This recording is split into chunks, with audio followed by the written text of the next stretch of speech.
கர்த்தருடைய பரிசுத்த நாமத்திற்கு ஸ்தோத்திரம். இன்னைக்கு நம்ம ஏசாயா 1வது அதிகாரம் 27வது வசனத்தை தியானிக்க இருக்கிறோம். ஏசாயா 1:27 ஜெபத்தோடு இந்த செய்திக்குள்ளே கடந்து சொல்லும். என் இயேசு ராஜா, சாரோனின் ரோஜா, உம் கிருபை தந்தாலே போதும். அலைமோதும் வாழ்வில் அலையாமல் செல்ல உம் கிருபை முன் செல்ல அருளும். அலைமோதும் வாழ்வில் அலையாமல் செல்ல உம் கிருபை முன் செல்ல அருளும். கடல் என்னும் வாழ்வில் கலங்கும் என் படகில் சுக்கான் பிடித்து நடத்தும் என் தேவா. கடல் என்னும் வாழ்வில் கலங்கும் என் படகில் சுக்கான் பிடித்து நடத்தும் என் தேவா. கடலினை கண்டித்த கர்த்தர் நீர் அல்லவோ, கடவாத எல்கையை என் வாழ்வில் தாரும். கடலினை கண்டித்த கர்த்தர் நீர் அல்லவோ, கடவாத எல்கையை என் வாழ்வில் தாரும். என் இயேசு ராஜா, சாரோனின் ரோஜா, உம் கிருபை தந்தாலே போதும். பிளவோட மலையே, புகலிடம் நீரே, புயல் வீசும் வாழ்வில் பாதுகாத்தருளும். பிளவோண்ட மலையே, புகலிட நீரே, புயல் வீசும் வாழ்வில் பாதுகாத்தருளும். பாரினில் காரீரல் கஷ்டங்கள் அணுகாமல் பரிணே என் முன்னே தெய்வமாய் வாரும். பாரீரில் கஷ்டங்கள் வராமல் பரணே என் முன்னே தெய்வமாய் வாரும். என் இயேசு ராஜா, சாரோனின் ரோஜா, உம் கிருபை தந்தாலே போதும். அலைமோதும் வாழ்வில் அலையாமல் செல்ல உம் கிருபை முன் செல்ல அருளும். எதிர்காற்று வீச எதிர்போரும் பேச என்னோடிருப்பவர் பெரியவர் நீரே.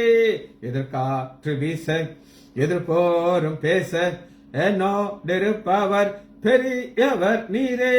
இயேசுவே யாத்திரையில் கரைசீர்க்கம் தேவா, என் ஜீவ படகில் நங்கோரம் நீரே. இயேசுவே யாத்திரையில் கரைசீர்க்கம் தேவா, என் ஜீவ படகில் நங்கோரம் நீரே. இயேசுவே நாமத்தினாலே ஜெபங்களை பிதாவே, ஆமேன். கர்த்தருடைய பரிசுத்த நாமத்திற்கு ஸ்தோத்திரம். Leela praise Lord, Mariyal sister praise Lord, Daniel Rajesh praise Lord, Kavitha sister praise Lord, Nagaratnam Ammal praise Lord, Arokiaraj brother praise Lord. இன்னைக்கு நம்ம தியானிக்க இருக்கிற வசனம் ஏசாயா 1வது அதிகாரம் 27வது வசனம். சீயோன் நியாயத்தினாலும் அதில் திரும்பி வருகிறவர்கள் நீதினாலும் மீட்கப்படுவார்கள். மீட்கப்படுகிறார்கள் ஒரு வார்த்தையை நம்ம இன்னைக்கு தியானிக்க இருக்கோம். இந்த மீட்கப்படுகிறார்களுக்கு இங்கிலீஷ்ல ஒரே ஒரு வார்த்தை, அது ரிடீம்ட். ரிடீம்டுங்கிற ஒரு வார்த்தை தான் இங்கிலீஷ்ல இருக்கு. ஆனா எபிரேய மொழியில ஒரு 4 வகையான வார்த்தைகளை இன்னைக்கு பார்க்க இருக்கோம். முதல்ல ஒரு வார்த்தை நான் உங்களுக்கு எக்ஸோகரோசா, எக்ஸா கரோசா, கரோசா, எக்ஸோ EXA, எக்ஸா, கரோசா, GARAZO, ஓ மேல போடு, ஜோ அது நீட்டி வரும். எக்ஸா EXA, GORAZO, எக்ஸோகிராசானா டு பை, வாங்குறது. இது வாங்குறதுங்கிறது நீங்க கடையில் வாங்குற ஜாமானுக்கு இந்த எக்ஸோகிராஸா சொல்ல மாட்டாங்க. ஒரு அடிமையை விலை கொடுத்து வாங்குறதுங்கிறது ஒரு எக்ஸோகிராஸா. இப்ப இந்த எஜமான் என்ன செய்கிறார் அப்படின்னு கேட்டீங்கன்னா, ஒரு அடிமைய சந்தையில போய் பணத்தை கொடுத்து அந்த வாங்கி தன் வீட்டுக்கு கொண்டு வந்து தனக்காக யூஸ் பண்ற அன்பாக இருக்கிற எஜமான்கள் இருக்காங்க. ஆகாரத்தை கொடுப்பாங்க. ரொம்ப பிரியமா இருக்கிறவங்களையும் நம்ம பார்க்கலாம். இப்படி வித்தியாசமான அடிமைகளை அவங்க வாங்குவாங்க. ஒரு எஜமான் சந்தைக்கு போகிறாங்க அடிமையை வாங்குறதுக்கு. ஒரு அடிமை இருக்கிறான், பார்த்தானா ஜெய்ஜாண்டிக்கா இருக்கிறான், பிக் பில்ட். அவன் மசில்ஸ் எல்லாம் பார்த்தானா எல்லாருக்கும் அவன் மேல ஒரு கண்ணு. ஆனா அவன் போடுற சத்தத்தை பார்த்தீங்கன்னா, டேய் பணக்கார பசங்களாம், காசு இருக்குங்கிறதுக்கு என்னை வாங்கிடலாம் நினைக்காதீங்க. என்னை வாங்கினீங்கன்னா உங்களுக்கு தான் பிரச்சனை. உங்களை நான் கிறுக்காக்கிறேன் பார்த்துக்கோங்கட்டு பயங்காட்டிக்கிட்டே இருக்கான். ஒரு பெரிய ஒரு பணக்காரர் வர்றாரு. எல்லாரோட அதிகமான விலையை கொடுத்து வாங்குறாரு. அவன் சங்கிலி அவுத்துட்டு ஓடி போய பிடிச்சு போ, நீ போயிரு, நான் விடுதலை கொடுத்துட்டேன் அப்படிங்கிறாரு. அவனுக்கு ஒரே குஷி, நான் மிரட்டினால நீ பயந்து விட்டுட்டான்ட்டு ஓடி போறான். இவர் பார்த்துக்கிட்டே இருக்காரு. அது அப்படி போய் போய் போய் ஒரு புள்ளி மாறி போயிடுச்சு. ஆனா திரும்ப பார்த்தீங்கன்னா அந்த புள்ளி திரும்ப கொஞ்சம் கொஞ்சமா பெருசாகி வந்து அவன் போத்துல கால் கொடுத்துட்டான். ஐயா யோசிச்சு பார்த்தேன், இவ்வளவு காசு கொடுத்து நீ விடுதலை பண்ணிட்டீங்களா ஐயா, நான் உங்களுக்கு சாகிறவர் அடிமையா இருந்து உங்களை உதவி செய்வேன் அப்படின்னு சொன்னேன். சோ இது என்னன்னா மீட்டு கொள்றது. ஆனா சந்தையில ஒரு இடத்துல இருந்து மீட்டு ஆகாரத்தை கொடுத்து அவர்ல போஷிக்கிற ஒரு வார்த்தை தான் எக்ஸோ கிராசோ, EXAGORAZO, எக்ஸாக்ரோசோ. இது எதுல இருந்து மீட்டுக் கொள்கிறார்கள் அப்படின்னு கேட்டீங்கன்னா, வாசிப்போமா, கலாத்தியர் எடுத்துக்கொள்வோம்.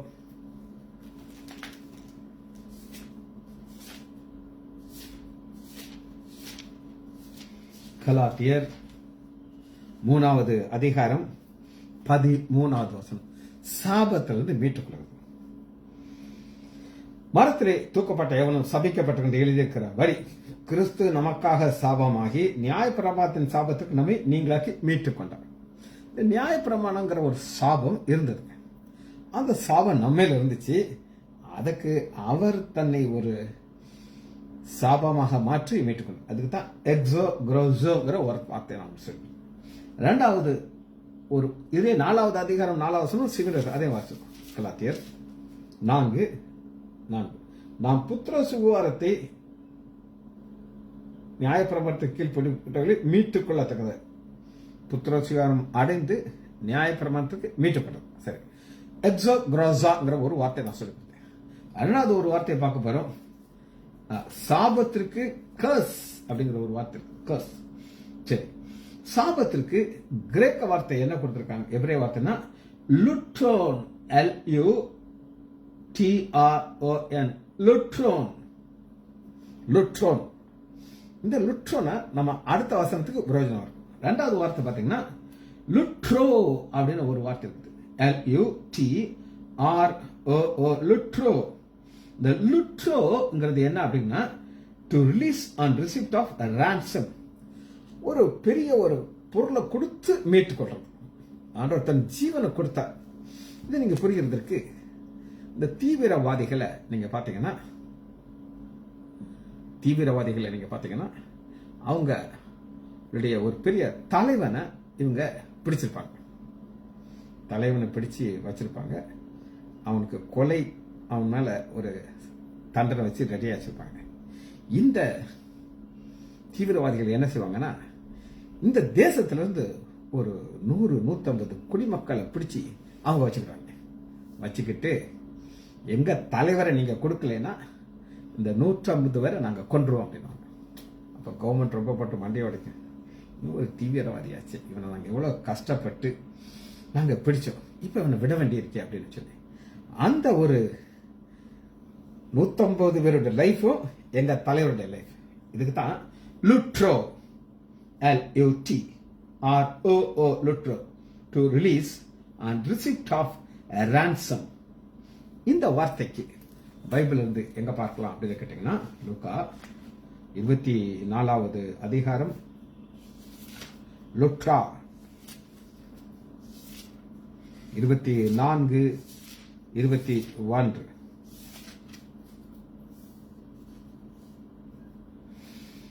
இவரே இஸ்ரவேலை மீட்பார் என்று நாங்கள் நம்பி இருந்தோம். இவர்கள் சம்பத்து. இவரே இஸ்ரவேலை மீட்பார், ரான்சம். இந்த மேசியா என்ன செய்வார் அப்படின்னு கேட்டீங்கன்னா, மீட்பார். எப்படி மீட்பாரு? எங்களுக்கு மேலாக கிரேக்கர்கள் எங்களை ஆண்டு கொண்டிருக்கிறார்கள். அவங்கள்ட்ட இருந்து எங்களை மீட்பார்னு நினைச்சிட்டு இருந்தாங்க. இதுதான் நம்ம பார்க்கிற லுட்ரோ. இது 2வது காரியம். இதுல இன்னொரு வசனத்தை நான் உங்களுக்கு காட்டுறேன். இந்த லுட்ரோ நீங்க புரிந்து கொள்வதற்கு எடுத்துக்கொள்ளாமா. தீத்து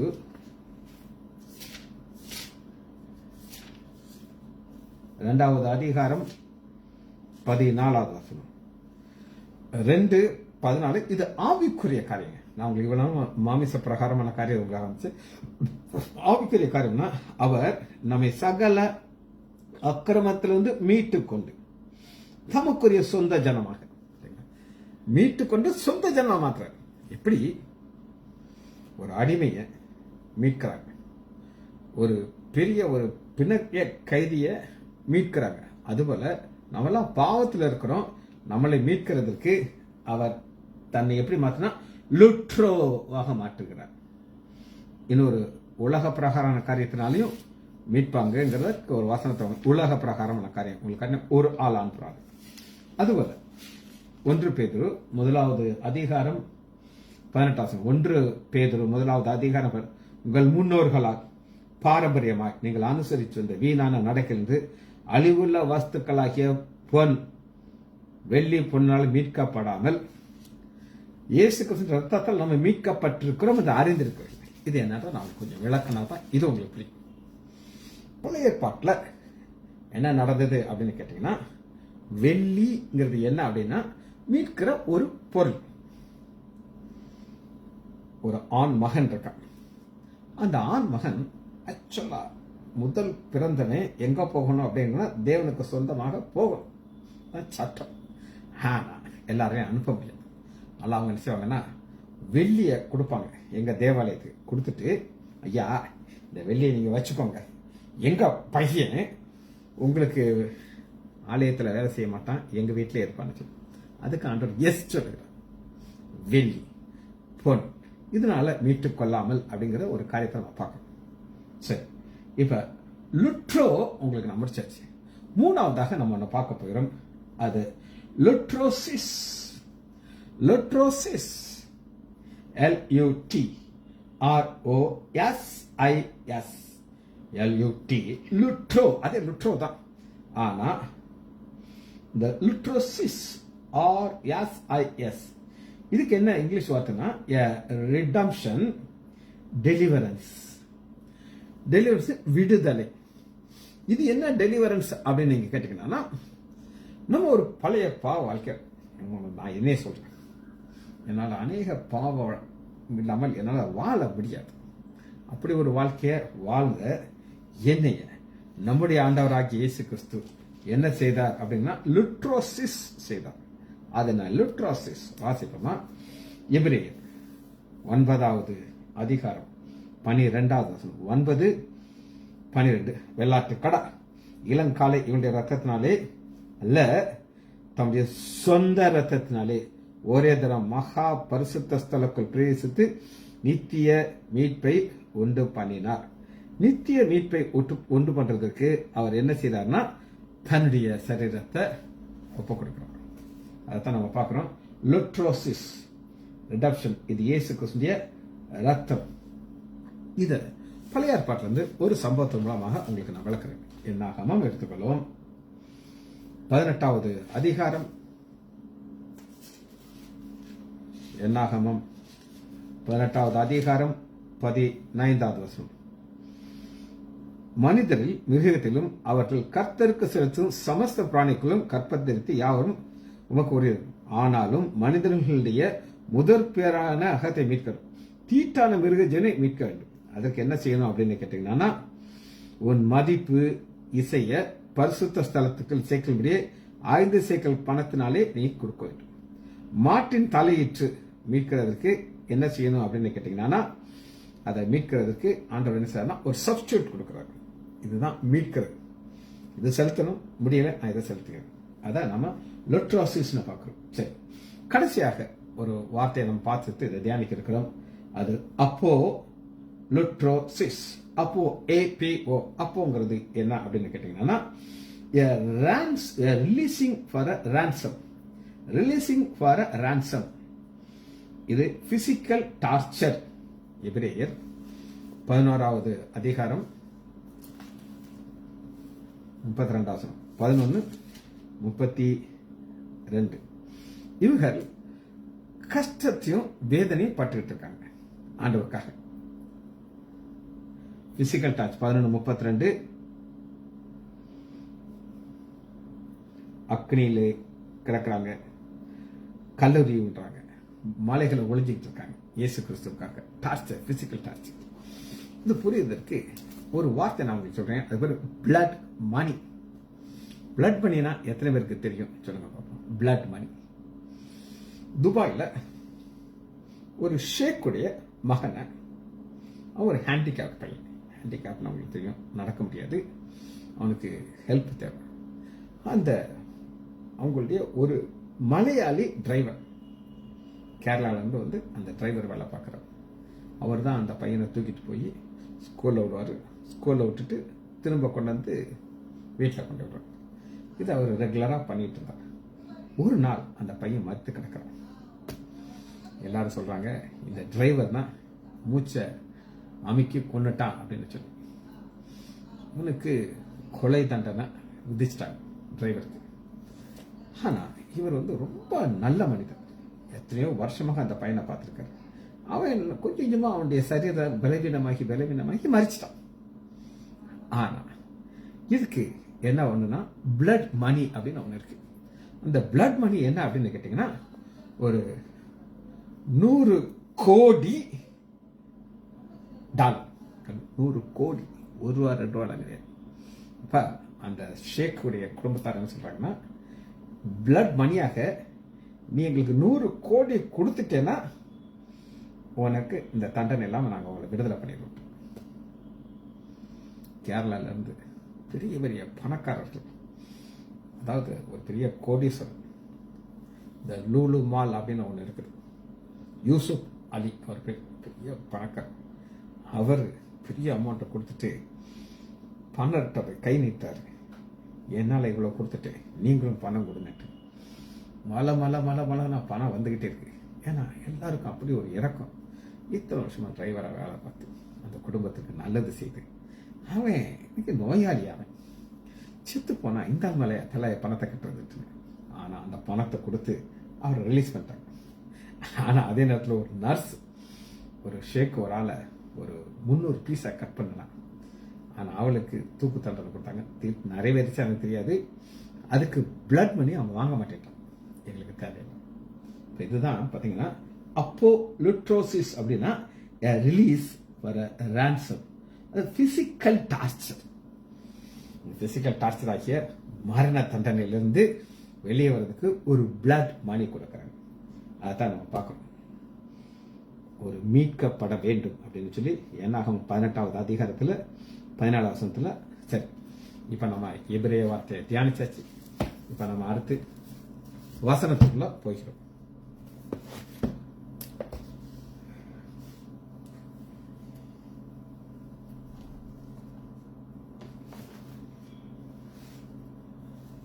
முதல் அதிகாரம் 27வது வசனம். இது யாரை குறித்து மீட்கப்படுகிறது அப்படின்னு கேட்டீங்கன்னா, ஃபர்ஸ்ட் ஒரு கான்செப்ட் சொல்றேன். மனுஷருக்கும் கடவுளுக்கும் உள்ள வித்தியாசத்தை ஃபர்ஸ்ட் நம்ம பார்க்கணும். வித்தியாசம் கோடிக்கணக்கான வித்தியாசம் இருக்கு. இருந்தாலும் ஒரு வசனத்திலிருந்து நம்ம தியானிக்க இருக்கிறோம். இதுதான் கீ வசனம். எசாயா 5வது அதிகாரம் 14வது வசனம். 5:16. சேனைகளின் கர்த்தர் நியாய தீர்ப்பினாலே உயர்ந்து. நியாய தீர்ப்பினாலே உயர்ந்து அப்படின்னா என்ன அர்த்தம் அப்படின்னு கேட்டீங்கன்னா, அவர் ஒரு நியாயாதிபதி. அவருடைய சிங்காசனத்துக்கு நீதியும் நியாயம் தான் ஆதாரம். அவரு யார் அப்படின்னு அடுத்து கேட்டீங்கன்னா, உயர்ந்து பரிசுத்த தேவன் நீதினாலே பரிசுத்தராக விளங்குறார். நீதியினாலே பரிசுத்தராக விளங்குறார் அப்படின்னு என்ன அர்த்தம்னா, அவரை பிரைன் கொடுத்து வாங்க முடியாது. ஒரு நடந்த சம்பவத்தை நான் உங்களுக்கு சொல்றேன். இந்த சம்பவம் யார்? கேரளாவில் ஒரு ஃபர்ஸ்ட் பெண் ஜட்ஜ். பெண் முதலாக ஒரு ஜட்ஜா மாறுறாங்க. பதவி எடுத்து அவங்களுடைய காலம் முடிய போது இன்னும் ஒரு வாரத்தில் அவர்களுடைய ரிட்டையர்மெண்ட் இருக்கு. அந்த நேரத்தில் ஒரு கிராமத்தில் வந்து ஒருத்தன் அவன் திடீர்னு ஒரு அடியாளாகும், ஒரு தாதாவாக மாறணும் ஆசைப்பட்டு பெரிய கத்தி இருக்கிறான். மார்க்கெட்டில் போய் அங்கே நிற்கிற 7 பேரை கத்தி வச்சு குத்தி கொன்றான். கொண்டுட்டு நான் தாத்தா, நீங்களாம் என்னை பார்த்து பயப்படணுங்கிறான். போலீஸ் வந்து அவனை பிடிச்சி உள்ளத்துக்கு போட்டுறாங்க, தூக்கு தட்டுறான். இந்த அம்மா இந்த ஜட்ஜ்மெண்ட் எழுதி முடிச்சுட்டு அந்த அம்மா ரிட்டையர்ட் ஆகும். அந்த ஜட்ஜ்மெண்ட் வர்றதுக்கு 2 நாளைக்கு முன்னாடி அந்த மனைவி, அவங்களுக்கு 3 பெண் பிள்ளைகள் எல்லாரும் வந்து அந்த அம்மா காலில் விழுந்து கதறி அழுகிறாங்க. அம்மா, நீங்கள் அவரை விட்டுட்டீங்கன்னா, அவர் ஒரு நல்ல மனுஷன், ஏதோ ஒரு ஆசைப்பட்டார், தேவையில்லாமல் அவர் மம்பளை மாட்டிட்டார். காலில் விழுந்து கதறி அழுகிறாங்க. அம்மா யோசிச்சு பார்க்குது, நம்ம கடைசியாக மறிக்கிறது ரிட்டையர்ட் ஆகிறதுக்கு முன்னாடி ஒரு நல்ல காரியம் செய்வோமே. 4 பெண் பிள்ளைகள், என்னைய மாதிரி தான் அந்த பெண்கள் அவங்க. அந்த அம்மா கேன்சல் பண்ணிடுச்சு, ஜட்மெண்ட்டை கேன்சல் பண்ணிச்சு. போதிய ஆதாரம் இல்லை அப்படின்னு சொல்லிட்டு ஜட்ஜ் கேன்சல் பண்ணிடுச்சு. இவங்க எல்லாம் டான்ஸ் போட்டுக்கிட்டு வர்றாங்க ஊருக்கு, திரும்ப டான்ஸ் ஆடிக்கிட்டே வர்றாங்க. ஒரு பாம்பு, நாகப்பாம்பு அந்த காட்டுல இருந்து வந்து கரெக்டா அவன் கால ஒரு கொத்திட்டு ஓடி போச்சு. அங்கேயே தைட்டான். பாருங்க, ஆண்டவர் எப்படி செய்தவர். அவர் கரெக்டா தெரியும் அவருக்கு என்ன செய்யணும். அதனாலதான் 5வது அதிகாரம் ஏசாயா, சேனைகளின் கர்த்தர் நியாய தீர்ப்பினாலே உயர்ந்து, பரிசுத்தமுள்ள தேவன் நீதியினாலே பரிசுத்தராக விளங்குவார். அதுதான் இவருடைய பேசிக். மனுஷருக்கும் ஆண்டவருக்குள்ள ஒரு வித்தியாசம். 4வது அதிகாரம் 4வது வசனத்துல சியோனுக்கு ஆண்டவர் என்ன செய்யறாரு அப்படின்னு கேட்டீங்கன்னா, இந்த சியோன் எப்படி இருந்தது அப்படின்னு நீங்க கேட்டீங்கன்னா, அது ஒரு பாவம் நிறைந்த இடமா இருந்துச்சு. உண்மையுள்ள நகரம் 21வது வசனம் பாருங்க, அது எப்படி வேசியாக மாறி போச்சு. இப்பொழுது அதற்குள்ளெல்லாம் கொலைபாதகர்களா இருக்காங்க. ஆனா redeemed, மீட்கிறார். எப்படி மீட்கிறார் அப்படின்னு கேட்டீங்கன்னா, ஏசாயா 4வது அதிகாரம் 4வது, சியோனிலே மீதியா இருந்து, ரெமனன்ட், உங்களுக்கு ஏற்கனவே சொல்லிக் கொடுத்தது ரெமனன்ட்ங்கிற வார்த்தை. எருசலேமிலே தரித்திருந்து ஜீவனுக்கு என்று பேர் எழுதியவனும் பரிசுத்தவன் என்று சொல்லப்படும். பரிசுத்தவன்கள் பாத்தீங்களா, ஆண்டவர் ரான்சமாக ஒரு காரியத்தை கொடுக்கிறார், கொடுத்து அவர்களை மீட்கிறார்.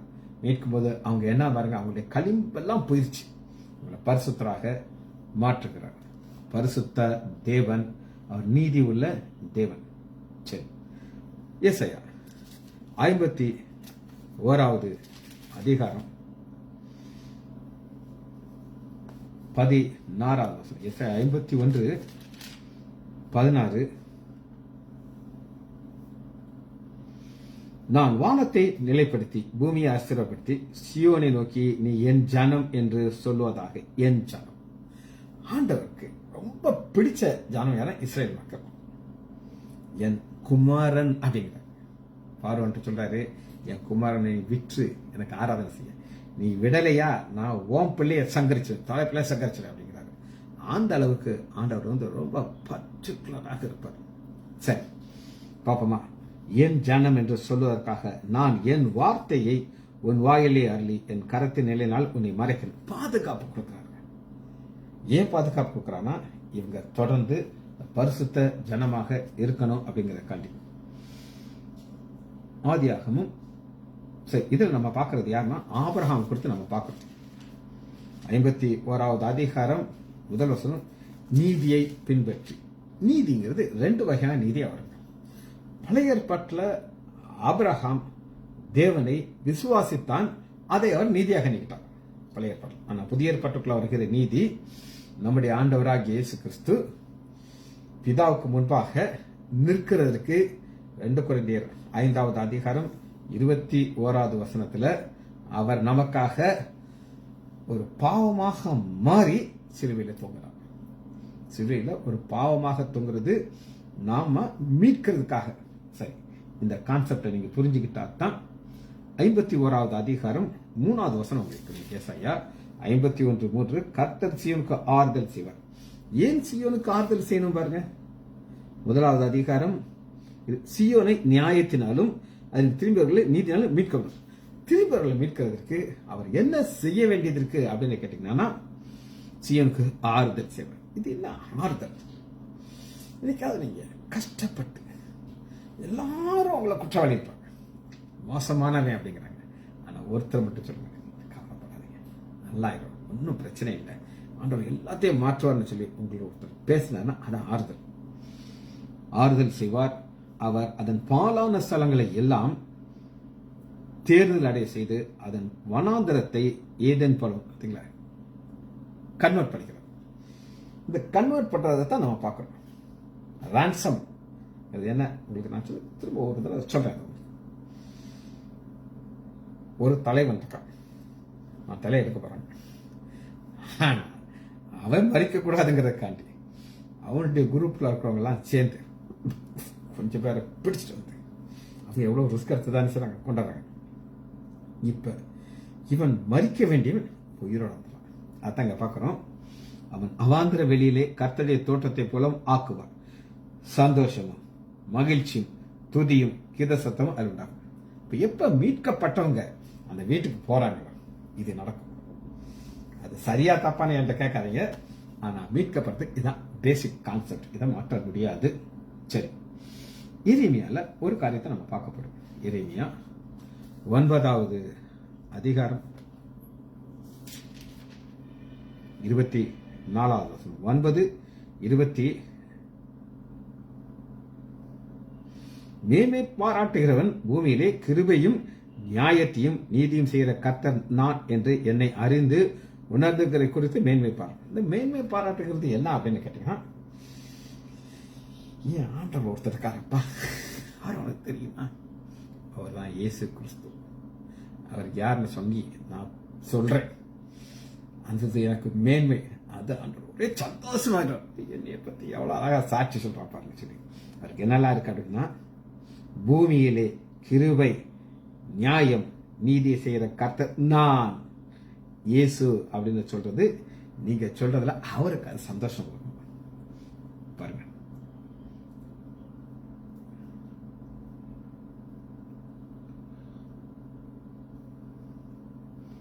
ஏசாயா 51வது அதிகாரம்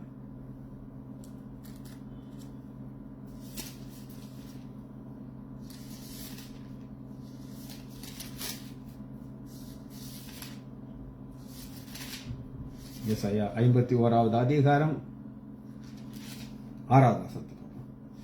இப்ப நீதியையும் நியாயம் செய்கிற தேவன் நமக்கு நம்ம அறிந்து கொண்டோம் பாத்தீங்களா?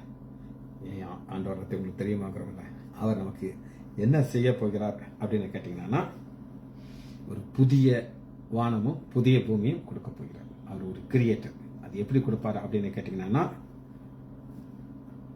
நான் வானத்தை அஸ்திவாரப்படுத்தி, ஏற்கனவே ஒரு வானத்தை உண்டு பண்ணிட்டாரு. ஆனா இனி ஒரு புதிய வானத்தையும் புதிய பூமியும் உண்டு பண்ண போகிறார். அதுல ஏன் ஜன்னம்னு சொல்லி நம்மள அங்க அமர செய்ய போகிறார். நம்மள ஆண்டவர் எப்படி பார்க்கிறான்னா, ரிடீம்டு பீப்புள், மீட்கப்பட்ட மக்களாக பார்க்கிறார். ஏசாயா 51வது அதிகாரம் 11வது வசனம். அப்படியே கர்த்தரால் மீட்கப்பட்டவர்கள் ரிடீம்டு. இயேசு தன்னுடைய சொந்த ரத்தத்தை சிந்தினார். அந்த சொந்த ரத்தத்தை கொடுத்து நம்மள அவருடைய பிள்ளைய மாத்திட்டார். இதுக்கு காரணம் என்ன அப்படின்னு கேட்டீங்கன்னா, நமக்கு தகுதி கிடையாது. என்ன தகுதி கிடையாது? எதுக்குமே தகுதி கிடையாது. ஆனாலும் அவருடைய ரத்தம் நம்மளை என்ன பண்ணிடுச்சுன்னா, அவருடைய பிள்ளைகளாக மாற்றிடுச்சு.